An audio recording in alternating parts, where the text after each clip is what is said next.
Gold, trusted gold buyers. మీరు తాకట్టు పెట్టిన బంగారాన్ని విడిపించి ఈ రోజు ఉన్న మార్కెట్ ధరకు కొనబడను.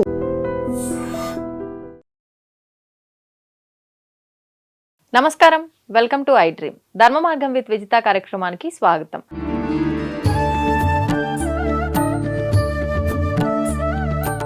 ప్రస్తుతం మనతో పాటు ఉన్నారు ప్రముఖ ఆధ్యాత్మికవేత్త, హనుమత్ మరియు శ్రీ విద్యా ఉపాసకులు బ్రహ్మశ్రీ డాక్టర్ శివయోగి సిస్లా జయశంకర్ గారు. ఇప్పుడు వారితో మాట్లాడి మరిన్ని విషయాలు తెలుసుకుందాం. నమస్కారం గురుగారు. గురుగారు, కష్టాలు అనేవి ప్రతి ఒక్కరికి ఉంటాయి, కానీ ఎవరికి వాళ్ళు కష్టాలు నాకే ఉన్నాయి అని చెప్పి, అంటే నా స్థానంలో నువ్వు ఉంటే నీకు అర్థమవుతుంది, నీకేం తెలుస్తుందిలే అన్నట్టుగా ప్రతి ఒక్కరు కూడా మాట్లాడుతూనే ఉంటాం. అంటే కష్టాలు సహజమైనప్పటికీ ఆ తట్టుకునే శక్తి లేకే ఇలాంటి మాటలు మాట్లాడుతూ ఉంటామని చెప్పి అనిపిస్తూ ఉంటుంది.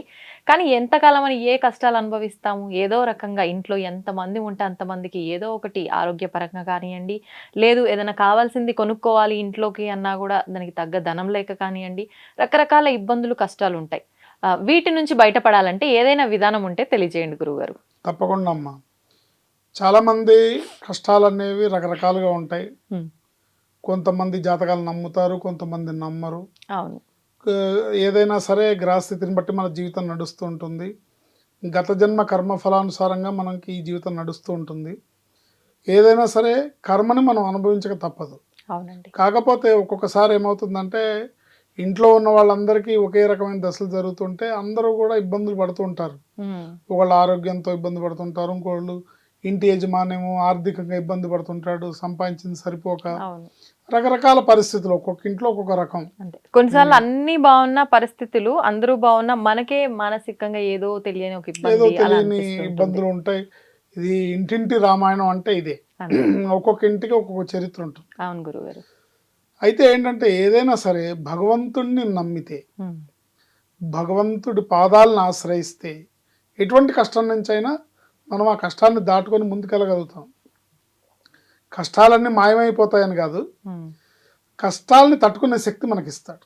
కష్టాలు అనేవి కామన్, ఎవరైనా అనుభవించాల్సిందే. ఎవరికి ఒక్కోళ్ళకి ఒక్కో రకమైన కష్టం ఉంటుంది. అయితే ప్రతి వాళ్ళు ఏమనుకుంటారంటే ఎవరికి లేని కష్టాలు నాకే ఉన్నాయనుకుంటారు. ఇది ఒక యాటిట్యూడ్ అనమాట. నిజమే. ఏంటి దీనికి గాను ఒక బ్రిటిష్ లండన్లో ఒక సెమినార్ జరిగింది. అంటే మనస్తత్వ శాస్త్రవేత్తల సెమినార్లో ఎవరికి వాడు నాకే కష్టాలు ఎక్కువ ఉన్నాయి అనుకుంటారు. అందుకని మనకున్న కష్టమే బెటరు ఎదుటివాడి కష్టం కన్నా, ఇది తెలుసుకోవాలి ఎవరైనా అనేది ఒక సెమినార్ జరిగి, ఆ సెమినార్లో ఏం చెప్పారంటే మీకున్న కష్టం ఏదో ఒక పేపర్ మీద రాయండి, ఆ పేపర్ని ఒక డబ్బాలో వేయండి అని. ఒక 3000 మంది సెమినార్. అందరూ చీటీలు తీసుకొచ్చి అందులో వేయాలి వాళ్ళ కష్టాన్ని రాసి. దాన్ని మొత్తం ర్యాండమ్గా కలుపుతారు. కలిపి ఇప్పుడు ఒకళ్ళు ఒక స్లిప్ తీసుకోండి, మీ కష్టం అక్కడ వదిలేయండి, ఆ స్లిప్ వచ్చిన కష్టాన్ని మీరు తీసుకెళ్ళండి అన్నారంట. సో ఒకళ్ళు మళ్ళీ చీటీలు తీశారు. తీసి ఇట్లా చదువుకుంటూ అక్కడికి డోర్ దాకా వెళ్ళేసరికి ఒక్కొక్కటి పరిగెత్తుకుంటూ వచ్చి, అమ్మో వద్దు నాకు ఈ కష్టం వద్దు, నా కష్టం నాకు ఇచ్చేయండి అన్నట్టు. అట్లా జనరల్గా ఈ కష్టం అనేది ఏంటంటే, ఫస్ట్ ఆఫ్ ఆల్ ఏంటంటే మనం మన జీవితంలో, ఇది మన జీవితం అంటేనే పోరాటం. ఈ పోరాటం చేసి తీరాల్సిందే, కష్టాన్ని ఫేస్ చేయాల్సిందే, దాన్ని ఎదుర్కోవాల్సిందే. కానీ ఎప్పుడు జీవితాంతం కష్టం ఉంటుంది, అదే కష్టం జీవితాంతం ఉంటుందని అనుకోవద్దు. ఎందుకంటే ఈ పరిస్థితి శాశ్వతం కాదు, ఇప్పుడు అనుభవిస్తున్న పరిస్థితి శాశ్వతం కాదు, తప్పకుండా మారుతుంది. దానికి ఉదాహరణ సూర్యచంద్రులు. ఉదయం 6ంటికి వచ్చిన సూర్యుడు సాయంత్రం అస్తమిస్తాడు, మళ్ళీ ఉదయం 6ంటికి మళ్ళీ సూర్యుడు ఉదయిస్తాడు కదా. సో కష్టం కూడా అంతే, సుఖం కూడా అంతే. సుఖాలు శాశ్వతం కాదు, కష్టాలు శాశ్వతం కాదు. ఇది మనిషి జీవితం గుర్తించాలి. గుర్తించి కొద్దిగా ఇంతమంది పెద్దలు మహానుభావులు చెప్తున్నారు కాబట్టి వాళ్ళ సందేశాలు తీసుకొని మనం నాలెడ్జ్ని పెంచుకొని ముందుకెళ్ళాలి. ఇట్లాగే ఏంటంటే ఈ కష్టం ఎవరి కష్టం వాళ్ళకు ఉంది అనే భావన, నాకే ఎక్కువ కష్టం ఉందనే భావన ముందు మైండ్లోంచి తీసేయాలి. తీసేసి చక్కగా భగవంతుడిని నమ్మాలి. నమ్మిన వాళ్ళకి భగవంతుడు పక్కనే తోడుగా ఉంటాడు. నీకు ఆయన కనపడకపోవచ్చు, కానీ అడుగడుగు నీ తోడుండి నిన్ను కాపాడుతాడు, నిన్ను రక్షిస్తాడు. ఇందుకు చిన్న ఉదాహరణగా ఒక చిన్న మోరల్ స్టోరీ. తిరుమల తిరుపతి దేవస్థానానికి ఒక అతను నడక మార్గంలో ఎక్కుతున్నట్ట. ఎక్కుతూ చీకటి పడింది, బై మిస్టేక్ జారి లోయలో పడ్డాడు. పడితే చెట్టు కొమ్మల మధ్యలోంచి పడుతున్నాడు, టప టప టప టప జారుతున్నాడు. Hmm. ఆఖరికి ఒక కొమ్మ చేతికి దొరికింది, పట్టుకొని వెళ్ళాడుతున్నాడు. Hmm.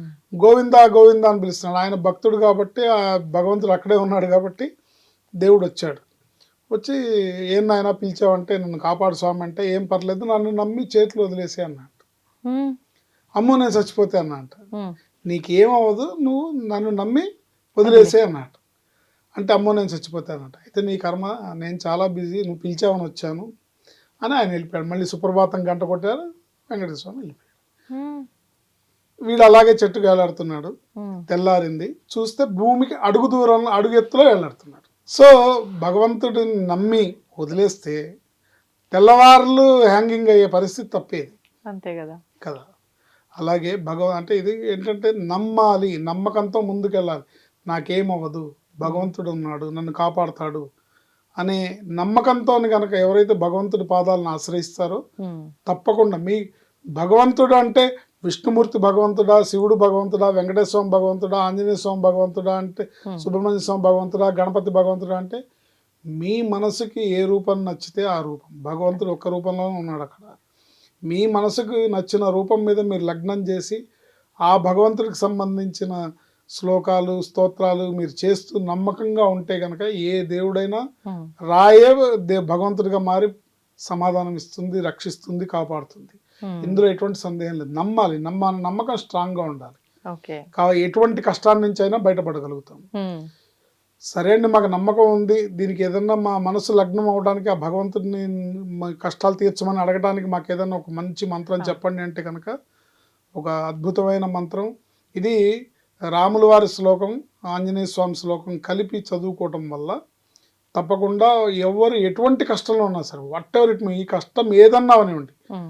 మీ కష్టం 100 టన్నులున్నా, మీ కష్టం 1000 టన్నులున్నా Hmm. అది పటాపంచలైపోతుందని చెప్పడంలో ఎటువంటి సందేహం లేదు.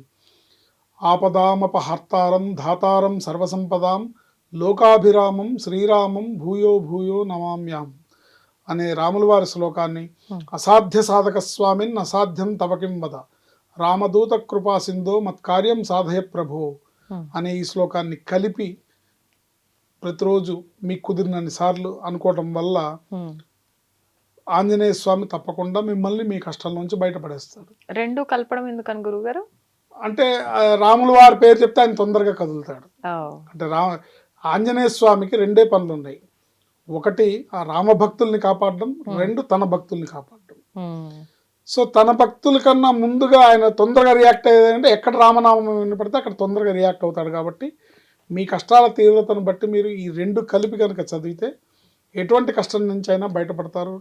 రోజు కనీసం 21 సార్లు పఠిస్తే Hmm. తప్పకుండా ఎటువంటి ఈ శ్లోకాలు రెండు కూడా ఇవాళ నేను కొత్తగా చెప్తున్నవి ఏం కాదు, అందరికి తెలిసినవే, అందరికి ప్రజల్లో అందరికి విదితమైన శ్లోకాలే. కానీ దాని మహిమను అనుభవించిన వాడిని కాబట్టి నేను చెప్తున్నాను. Hmm. ఆపదామపహర్తారం ధాతారం సర్వసంపదాం లోకాభిరామం శ్రీరామం భూయో భూయో నమామ్యాహం అసాధ్య సాధక స్వామిన్ అసాధ్యం తవకిం వద రామదూత కృపా సింధో మత్కార్యం సాధయ ప్రభు. అసాధ్య సాధక స్వామిని, అసాధ్యాల్ని సాధించే ఓ ప్రభువా, ఓ ఆంజనేయ స్వామి, Hmm. అసాధ్యం తవకిం వద, నీకు అసాధ్యం అన్నదే లేదు. Hmm. ఓ రామదూత, ఓ అపార కరుణామయుడ, ఓ కృపా సింధు, Hmm. మత్కార్యం సాధయ ప్రభు, నా పని చేసి పెట్టు, Yeah. నన్ను రక్షించు, నన్ను కాపాడని నమ్మకంతో ఎవరైతే వేడుకుంటారో మీ కష్టం ఏదైనా సరే, name it what ever it may be, ఎటువంటి కష్టం నుంచి అయినా బయటపడి తప్పకుండా మీరు విజయాన్ని సాధిస్తారు. మీ కష్టాల్లోంచి మీరు బయటపడతారు. Hmm. తప్పకుండా సుఖాల దారిలో పయనిస్తారు. అదృష్టం మీ వెంటే ఉంటుంది, భగవంతుడు మీ వెంటే ఉంటాడని చెప్పడంలో ఇంత కూడా సందేహం లేదు.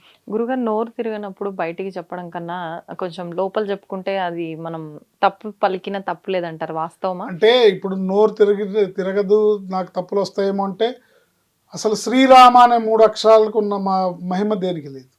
అలా అనుకున్నా. శ్రీరామ అంటే నమ్మకం కుదరదండి, సింపుల్ గా ఉంటుంది కదా.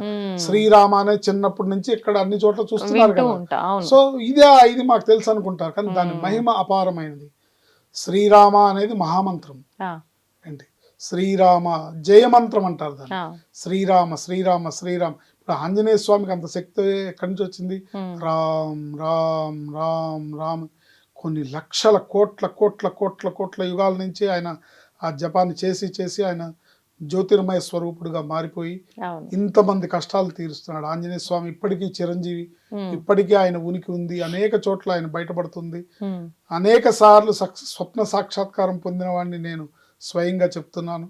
ఆయన ఆ అనుభూతి అనేది తలుచుకుంటే నమ్మాలి, నమ్మిన వాడికి నమ్మితే ఇది.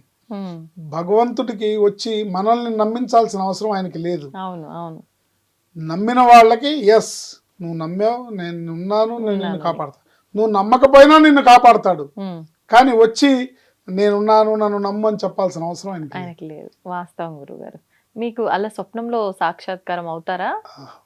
ఓకే. అంటే సాధారణంగా అంటే ఒక మూమెంట్ లో మా మిస్సెస్ ప్రెగ్నెంట్ గా ఉన్నప్పుడు మగపిల్లాడి కోసం నేను దీక్షగా తపస్సు చేసినప్పుడు 5వ నెలలో పట్టపగలు 11 గంటలకి ధ్యానంలో ఉండగా ఆయన పిల్లాడిని ప్లేట్లో పెట్టి చూపించాడు. శాంక్షన్ చేశాను, బాధపడకు, ఆ మగపిల్లాడు పుడతాడు అని. అంటే అప్పటికే మాకు 2 ఆడపిల్లలు. జాతకం ప్రకారం ముగ్గురు, మూడోసారి కూడా ఆడపిల్ల బలంగా కనిపిస్తుంది. అప్పుడు 3 ఆడపిల్లలు అంటే కొంచెం బాధ అనిపిస్తుంది కదా.